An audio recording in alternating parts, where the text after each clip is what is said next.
It's not exactly breaking news to say that we seem to have a true crime obsession. At some point, fueled by the streaming era, the genre grew to become a kind of warped, unlikely go-to comfort food. People were choosing to fall asleep to the latest Netflix serial killer docu-series. We seem to derive a twisted pleasure from watching seemingly ordinary people do extraordinarily violent things. We seem to love the idea that in a sleepy, unassuming town or community, something horrid could be happening under our very noses. Of course, over time, the genre developed its own lazy cinematic language and formulaic drag-and-drop template. The opening minutes of the first episode is essentially the show's trailer, describing the severity of the crime and hooking us in with flashy packaging and urgent music, followed by the talking heads recounting what went down, interspersed with customary stagey recreations of key events featuring blurry silhouettes and stand-in actors. The aim is simple: to sensationalize and squeeze out every drop of suspense, intrigue and entertainment, to amplify the shock value, to make the heinous and horrid into the bingeable. Humanity, tragedy and loss of life be damned. Enter SonyLIV's new series Black, White and Grey Love Kills, which dares to challenge the form and formula of the genre in fascinating ways. Don't go by the awkward, clunky title. This is one of the wildest, most dazzlingly inventive true crime thrillers I've ever seen. हम तो बस साथ में रहना चाह रहे थे. Is she alive?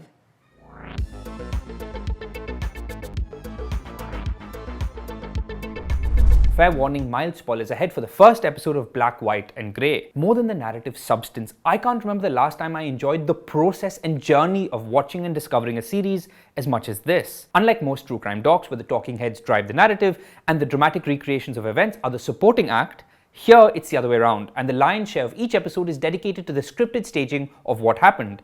So, for instance, we'd go from the real police inspector being interviewed and describing to the camera, and the unseen British filmmaker asking the questions, the events that led up to the crime. Cut to the fictional counterpart of that inspector played by an actor, bringing that day to life. The series constantly cuts between these two halves of documentary talking heads and staged drama to present this case. The year is 2020. In Nagpur, an unnamed boy, played by Kota Factory's Mayur More, and an unnamed girl, played by Palak Jaiswal, spend the night together at a shady hotel. Later that night, she's believed to have been murdered. The evidence points to him. The boy is now on the run, and over the next few days, a series of escalating events leads to the murder of 4 people. As you're watching the show, somewhere along the way you start to notice some convenient staginess and neat scripting in the talking head non-fiction portions, and you think, oh okay, so clearly they took a lot of creative liberty in how they got these real people, like the victim's friends, the suspect's parents and the investigating officers, to tell the story of these murders. Then you start noticing certain telling discrepancies between what's being described by the documentary half and what's actually unfolding in the drama half. Gradually and eventually it dawns on you: this is all fiction, it's all staged. Even the talking heads are actors. The jaw-drop impact of that realization did more for me than any big cinematic twist I've come across so far this year. Over 6 tight, exhilarating episodes, writer, director, editor Pushkar Sunil Mahabal has mounted a compelling, fascinating, layered murder mystery and convincingly packaged and presented it as a non-fiction series.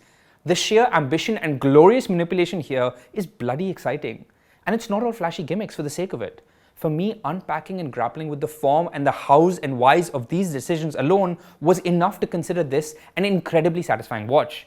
But beyond that, not only is Pushkar able to concoct a deliciously tense, well-plotted, perfect shitstorm of escalating unfortunate events with bodies piling up and some banging cliffhangers, he's also able to do all of this in service of something meaningful, of wanting us to question our media diets and the narratives we choose to submit to. Using the dazzling style and structure of multiple unreliable narrators on crack, Black, White and Grey forces us to not just follow the investigation within the story, but also investigate the series and medium itself. What are we to believe? What's said to us or what's shown to us?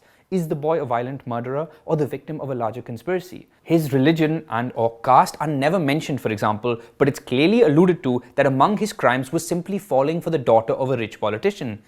Everyone has an agenda. The boy, the police, the victim's father, the media, even the documentary filmmakers themselves.